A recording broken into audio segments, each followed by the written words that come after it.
You're in South Carolina? I am in Columbia. There's a Breitbart forum tomorrow on national security issues, and a number of the potential presidential candidates are all going to be out here. So it's on national security, and as I appreciate it, I know our governor Bobby Jindal will be there. You said all the presidential candidates, and you're going to be speaking. Rick Santorum and Ted Cruz are going to be here. I thought I saw Rick Perry's name. I may be wrong on that, though, but Santorum and Cruz and Jindal as well will certainly be here. Okay, great. Thank you.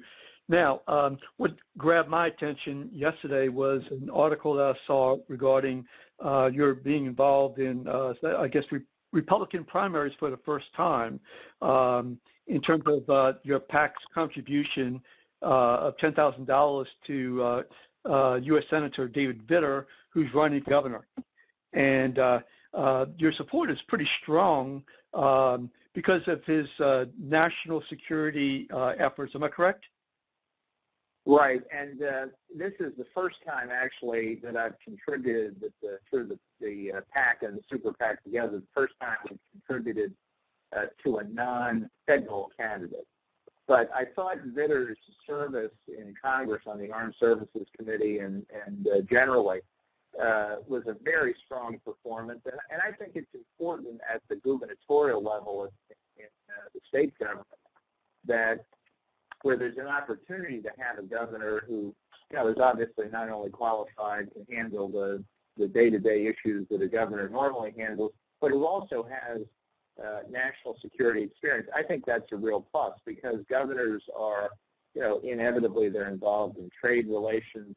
Obviously, every state has its own guard, and state governors can help influence the overall national debate. My feeling has been for quite some time that national security, especially under Obama, had slipped off the radar screen.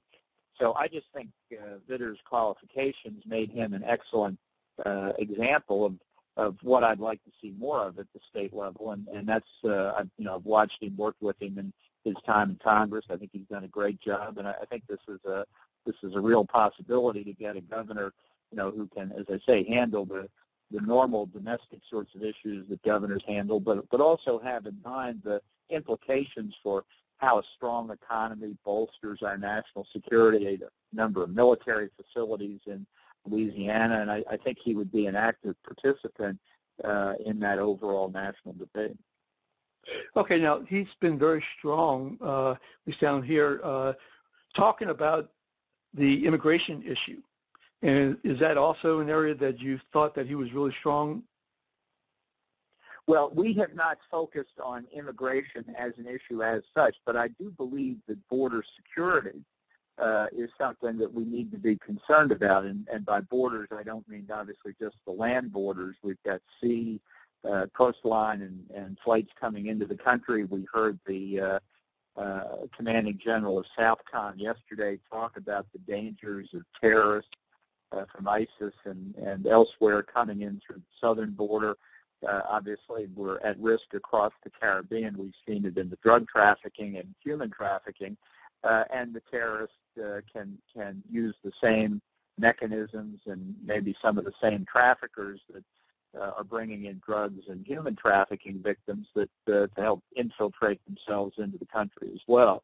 So I think from that perspective, the overall issue of border security to me is more than just about illegal immigration. It is about how you protect the country from these kinds of threats.